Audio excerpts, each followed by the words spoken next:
Hey people, welcome to this channel. This is Varesha Faheem.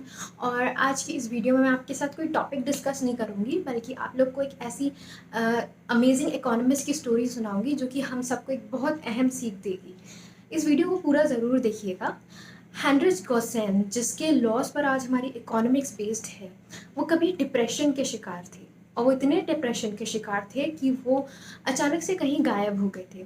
कुछ लोग कहते हैं कि उन्होंने सुसाइड कर ली, कुछ लोग कहते हैं कि वो बीमारी से मर गए, लेकिन एक्चुअल में उनके साथ क्या हुआ इसका एविडेंस किसी के पास नहीं था। तो हमें इससे क्या सीखने को मिलेगा और उनकी क्या स्टोरी थी, इसको जानने के लिए लेट्स स्टार्ट द वीडियो। 1950 में जो इंसान ये सोच के डिप्रेशन में था कि वो लाइफ में कुछ नहीं कर सकता और वो एक लूज़र है, वो अपने पेरेंट्स को खुश नहीं कर पाया, एक्चुअल में 200 साल बाद भी आज उसकी थ्योरीज स्कूल कॉलेजेस में पढ़ाई जाती है, उसकी थ्योरी पे बेस्ड अलग अलग थ्योरीज बनती हैं।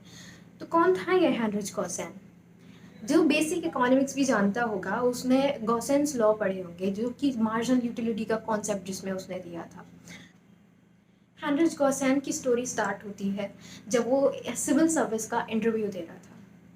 इंटरव्यू के लिए उसने 4 थीसिस सबमिट किए थे और बेसिकली इंटरव्यूअर्स ने वो क्वेश्चंस पूछे जो उनकी माइंड में पहले से थे, और उस पर उसी के बेस पे उसने कुछ अलग हट के क्वेश्चन के आंसर दिए, लेकिन फिर भी उसका सिलेक्शन हो गया। वो अलग हट के सोचता था और उसको कुछ अलग हट के ही लाइफ में करना था, लेकिन फिर भी उसका सिविल सर्विस में सिलेक्शन हुआ, क्योंकि उसके फादर सिविल सर्विस में ही वर्क करते थे और वो चाहते थे कि उनका बेटा भी सिविल सर्विसेज में ही आए। तो उन्होंने उसका सिविल सर्विसेज में सिलेक्शन करवा दिया और वो वहाँ काम करने लगा। लेकिन वो खुद सिविल सर्विस में काम नहीं करना चाहता था, वो लाइफ में कुछ अलग करना चाहता था, वो रिसर्च करना चाहता था, वो नई चीज़ें डिस्कवर करना चाहता था। लेकिन उसके फादर उसकी बातों पे बिलीव नहीं करते थे कि तुम कुछ और अलग करके क्या करोगे, तुम्हारे पास जॉब नहीं होगी, तुम कुछ नहीं कर पाओगे लाइफ में, यही करो, यही बेस्ट है। तो वो उनकी बात मानता गया, क्योंकि पेरेंट्स की बात मानना सबसे ज़रूरी होता है। वो बात मानता गया। जब उसके फादर की तबीयत ख़राब होने लग गई तो वो अलग अलग रिसर्चेस में अपना एक्स्ट्रा टाइम यूज़ करने लगा। जब उसके फादर की डेथ हुई तो उसके बाद उसने 1 महीने बाद सिविल सर्विस की जॉब छोड़ दी। फिर उसने कुछ और ट्राई करने का सोचा, तो वो बर्लिन में शिफ्ट हो गया। बर्लिन में जब वो गया उसको करंटली कोई जॉब नहीं मिली, 1 साल तक उसे कोई जॉब नहीं मिली। उसके पास कोई सेविंग्स थी जो उसने 1 साल तक चलाई। उसे कोई कोई अपॉर्चुनिटी नहीं मिली, तो वो थोड़ा डिप्रेस हो गया कि शायद मेरे फादर सही थे और शायद मैं गलत था। उसके बाद उसको एक इंश्योरेंस की कंपनी उसने इसको स्टार्ट करी, जो कि 2 साल बाद वो भी बंद हो गई, वो सक्सेसफुल नहीं रही। उसके बाद उसने 2-3 साल लगा कर उसने अपना इकोनॉमिक्स की एक रिसर्च स्टार्ट करी। वो उसको एंड में रियलाइज़ हुआ कि वो कुछ इकोनॉमिक्स से रिलेटेड करना चाहता है, तो उसने एक बहुत बहुत फेमस मार्जिनल यूटिलिटी की थ्योरी थी, जो कि उसमें उसने लिखी, लेकिन वो उसको मैथ स्टार्टिंग से बहुत पसंद थी। उस टाइम पर थियोरेटिकल जो थ्योरीज थी, मतलब जो थ्योरीज थी जिनमें मैथ्स नहीं होती थी, वो ज़्यादा चलती थी, और उसकी जो थ्योरी थी उसमें सबसे ज़्यादा मैथ्स थी। हर चीज़ में उसमें मैथ्स ऐड थी। तो जब उसने वो बहुत मुश्किल से उसको एक पब्लिशर मिला, उसको उसकी बुक्स कोई पब्लिश करना नहीं चाहता था। जब उसको पब्लिशर मिला, उसने पब्लिश करा, तो उसकी बुक सेल नहीं हुई। एक के बाद एक के बाद एक उसको अनसक्सेसफुल ट्रीट कर रही थी सोसाइटी। उसको उसके वर्क को किसी ने सपोर्ट नहीं किया। लोगों ने इवन क्रिटिसाइज़ किया कि उसका कितना काम खराब है, कितनी ज़्यादा मैथ्स उसमें ऐड है, ये कुछ समझ नहीं आ रहा है, कुछ भी लिखते हैं लोग। इस तरह के बुरे बुरे कमेंट्स लोगों ने उसको किए। तो वो बहुत ज़्यादा डिप्रेशन में आ गया था।